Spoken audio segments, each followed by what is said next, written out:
गृहस्थ धर्म में जैसे है या जिनके पास बहुत अर्थव्यवस्था है, उनको चाहिए कि गौ सेवा से बहुत जल्दी शरीर पवित्र होता है, हृदय भी पवित्र होता है और गोविंद भी प्रसन्न होते हैं।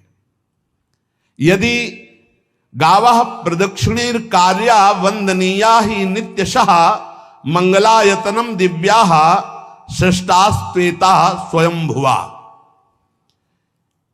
यदि गाय घर में पाली जाए या गौशाला खोली जाए और गौओं की सेवा की जाए, जिनके पास अर्थ है, भाव है, भगवान स्वयं श्री कृष्णचंद्र जी ने गौ सेवा स्वीकार की, गौवें चराई।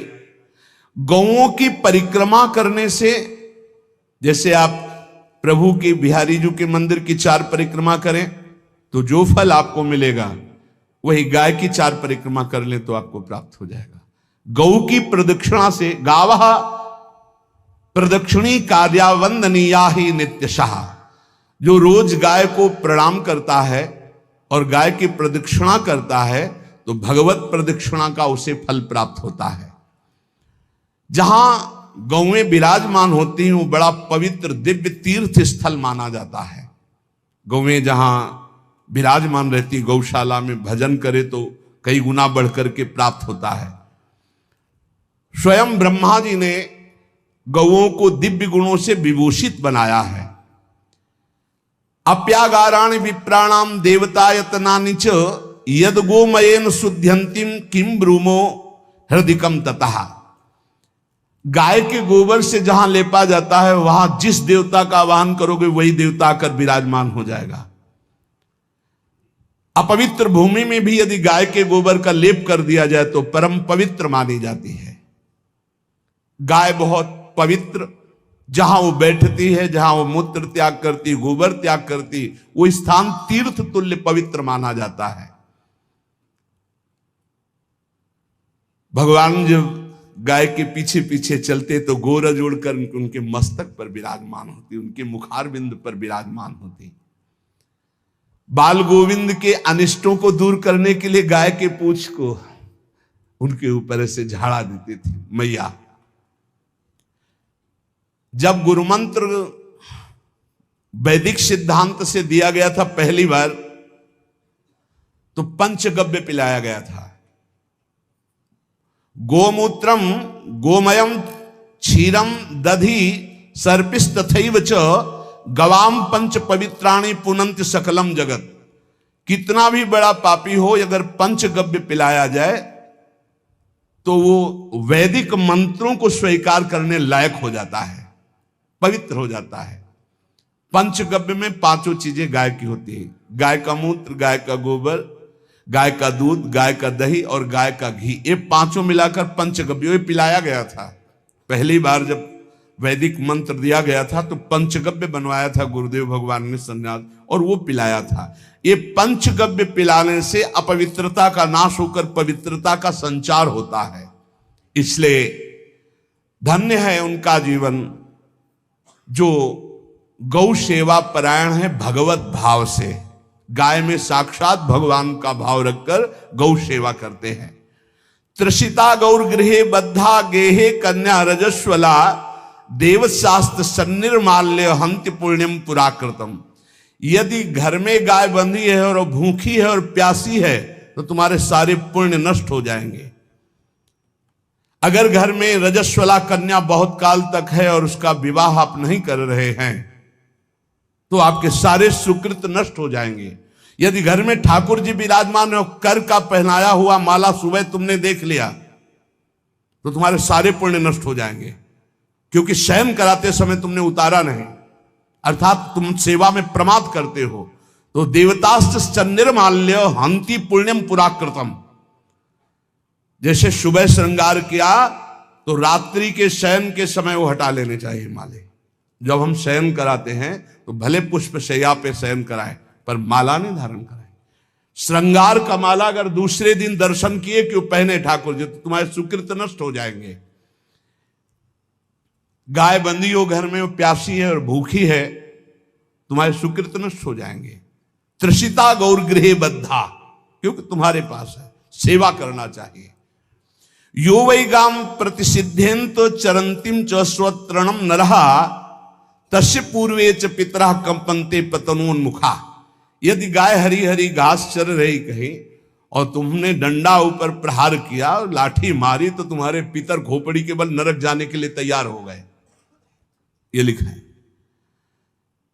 चरंतिम स्वम तृणम नरः तो तस्य पूर्वे च पितरः कंपन्ते पतनोन्मुखा।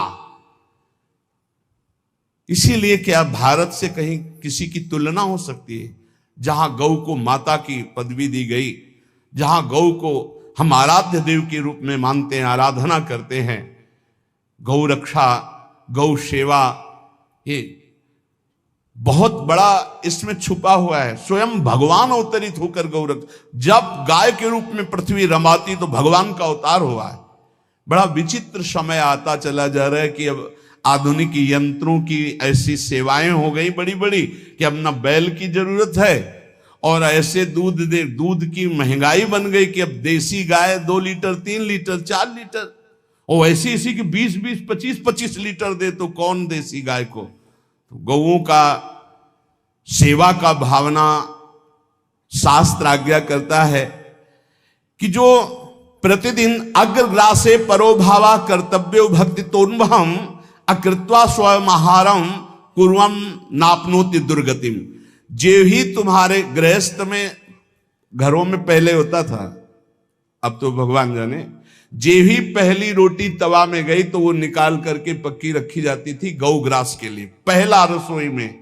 तो इसमें लिखा प्रतिदिन स्वभोजनम, पहले स्वयं भोजन न करके गाय के लिए ग्रास निकालना चाहिए। तो जिनके पास अर्थव्यवस्था जो गृहस्थ धर्म में है, या जिनके पास अर्थ है, कुछ रोज 1 रुपया निकालो। हम कह रहे रोज निकालो तो महीने में 30 रुपया होते। 30 रुपया में एक गाय को हरी घास तो एक टाइम पवा ही सकते हो ना, बहुत नहीं है तो 1-1 रुपया निकाल के अगर एक गाय को चारा दोगे तो एक बार का भोजन तो हो ही सकता है। 30 रुपया में हरी घास जाकर के उसके दावा एक बार तो पवा दोगे ना। अग्रग्रासे परोभावा कर्तव्य भक्ति तोन्वहम, भक्ति पूर्वक गाय को 1 ग्रास भोजन में 1 रोटी तो निकालना चाहिए गाय के लिए, ऐसा शास्त्र आज्ञा कहता है। जो ऐसा करता है तो अकृत्वा स्वयमाहारम कुर्वन् नाप्नोति दुर्गतिम, अपने आहार से 1 रोटी निकालकर गाय को देता है और स्वयं 3 रोटी भले पाले 1 रोटी गाय को दे दी, तो बोले उसकी दुर्गति नहीं होगी, अर्थात उसके अंदर भाव बढ़ता चला जाएगा वो भगवान की भक्ति में। और तेनाग्नयो हुता सम्यक पितरश्चापि तर्पिताः देवास्त्र पूजितास्तेन यो ददाति गवान्हिकम। जो प्रतिदिन गौग्रास निकालता है, अर्पित करता है, तो उसको अग्निहोत्र करने का फल मिलता है, उसके पितरों को तृप्ति मिलती है और समस्त देवताओं के पूजन का फल मिल जाता है जो गौग्रास निकालता है।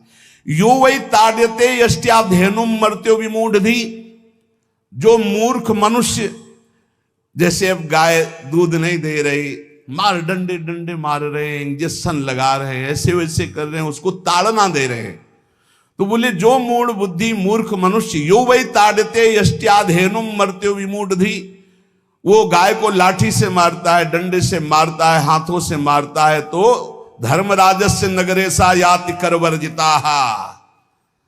धर्मराज जी पहले अपने नरक में ले जा करके उसके कहते थोड़े थोड़े तिल तिल करके पहले इसके हाथ काटो, मरना है नहीं वहां, अब आराम आराम से थोड़े थोड़े पहले हाथ वर्जिताः, इन्हीं हाथों से गाय को मारा था ना, तो ऐसे थोड़ा थोड़ा काटा जाता है उसके हाथ, करवर्जिताः, उसके दोनों हाथ काट करके थोड़े थोड़े। यो वै दंसान वारयति तस्य पूर्वे कृतार्थकाः नृत्यंत सवादिस्मास्तरिष्यति भाग्यवान।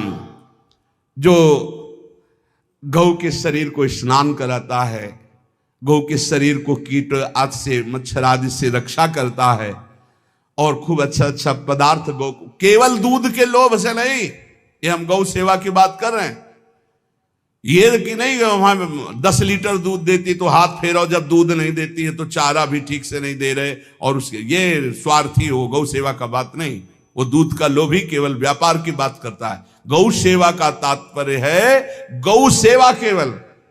खूब बछड़े को पिला दिया प्रसाद रूप से, जो दूध मिला उसका अपने सेवन की, वो बात तो अलग है। अब बछड़े को तो जरा सा केवल पिन्हाने के लिए कर दिया और खूब सारा दूध लीटर में नाप करके जा रहा है, और उस समय तक तो खवाओ पियाओगे ही खूब अच्छे से। इसके बाद जब दूध देना बंद किया तो उसका आदर सत्कार खत्म, खोल के बाहर ऐसे वो प्लास्टिक खाते घूम रही है। तो ये गौ सेवा नहीं मानी जाएगी, वो स्वार्थ पूर्ति मानी जाएगी। जो सदैव गौ सेवा करता है, उसके डांस मच्छर हटाता है, स्नान कराता है, पीठ में हाथ फेरता है, उसके पूर्वज जो पितर होते हैं वो नाच पड़ते हैं, उनका मंगल होना शुरू हो जाता है कि हमारे वंश में गौ सेवक पैदा हुआ, बड़ा भाग्यवान है, और वो गौ के द्वारा हमें तार देगा, ऐसा भाव। गौ सेवा हमारे सनातन धर्म में बहुत बड़ा स्थान गौ सेवा का है। पर एक बात ध्यान रखें, इन सब सेवा का फल है भगवान के चिंतन में निरंतर वृत्ति डूब जाए। हमारी एक एक वृत्ति, एक एक क्षण भगवान के चिंतन में डूब